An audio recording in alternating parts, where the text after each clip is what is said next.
quick events that I've studied on. One,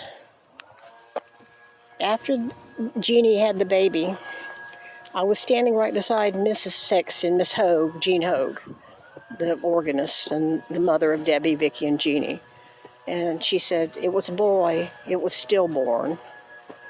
Okay, that was it. It's cold, it was stillborn. Now, she had a gun, too, working in them clubs and stuff. And she could have, moonlighted at the Gator Lodge, too, because she was an organist, so that would be easy to find out. Did they have sometimes a maitre d' and an organist there? And she would pay like Little Richard or something, she like not Little Richie or whatever that guy's, the imitator.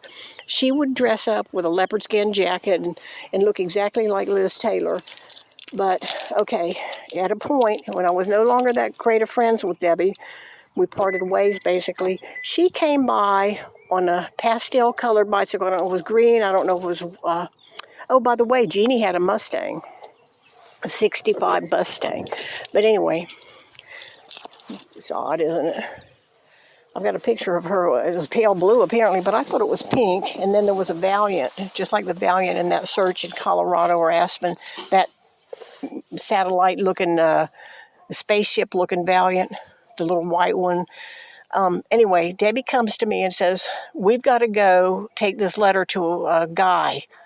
I don't know, maybe one of her sister's boyfriends. I don't know. It was a typewritten letter, and she came, and there was a little basket on her bike, and I had like mine was a Blue Rider or something from Western Auto. So I had a pretty metallic bike, but I mean, I hadn't been riding the bike in a long time. My father put air in all of our tires, and she had this letter from one of the boyfriends, and it was at Riviera Apartment. And I remember, you don't ride a bicycle on Blanding. And plus, we were 14 or 15. It was a couple years later. And we were riding up there because she had some kind of Dear John letter or something that she had to give to some guy at Riviera. And we went by the first Rivieras, we went by the second, and I'm thinking, oh, well, you don't ride a bike on Blanding. Even back then, you didn't. It was a highway. I mean, it was busy, right? Anyway, we rode up there, and we parked downstairs, and I was worried about my bicycle. And we went upstairs, and there was a guy that looked like Michael Nesmith. I didn't recognize him as being the same guy that was in the Volkswagen, but he could have, because it was a couple years later. I was a different person by then. It was 14 to 15, and I don't know why we're on. It must have been before I had my driver's license, because I would have driven, and we would have driven there. So we didn't quite have our driver's license yet. And Debbie was going on somewhere. Anyway, we rode up there, and then we go up the stairs. It's on the second floor, and I said, could I get some water? It's kind of hot. And I started to go towards the refrigerator like we do, like get some ice in a cup or something. And he said, no, go in there. And then he had a little kitchenette with the island, like a surfboard looking island, in the middle of the knotty pine wood, and then a Formica countertop, I think there might have been a sink in the center. And his window looked out on the courtyard.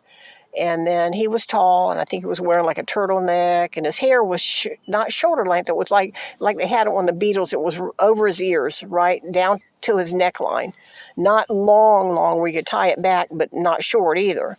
And he just kept grinning and grinning and grinning. And I had it was tepid water, and there was something about it. I just wanted to get out of there. I kept saying, our bikes are unlocked downstairs. Let's go.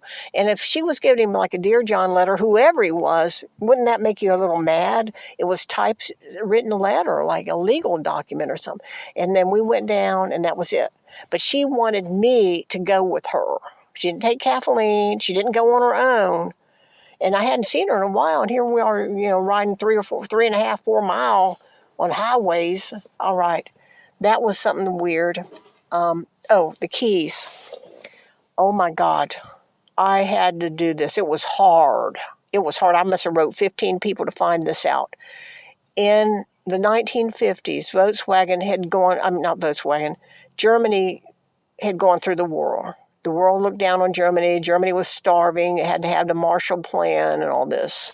Anyway, they created the Volkswagen. They actually created the Volkswagen during the war, I think all the way back to the 30s or something. But anyway, so they had the Volkswagen, walkwagon, people's wagon, I guess.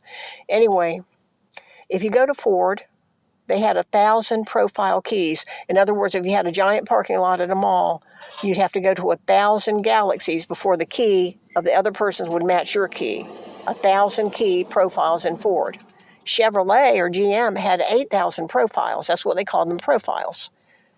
Volkswagen had 13 profiles. 13, 1, 3. From the 1954 through the mid-70s, they had 13 profiles. You would only need to put your key in 13 vehicles would have a sure bet you were going to get, it was going to turn. I imagine only needed 3 or 4, and one of them would work. They had their flat keys. You used to be able to get your key made up at the Ace Hardware. Oh, I lost my key. Could you make me a couple extra, just like a house key? They could make the car key the same way back then. But anyway, I'm saying General Motors was 8,000. I had finally heard from somebody from Wolfenberg, and he wrote me and said, "What are you asking?" I said, there were only 13 key profiles from about the 50s and 70s, and he said, yes. And I said, then theoretically, if a person had 6 or 7, most likely they would fit another car. And he said, that is correct.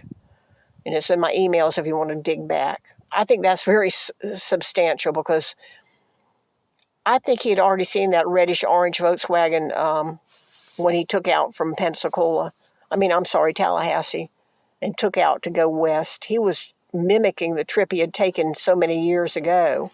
He was going to do the same trip, and he talks about how he could sleep in that car and everything else. If you just turned the front seat down and made yourself into an L shape, you could sleep in a Volkswagen.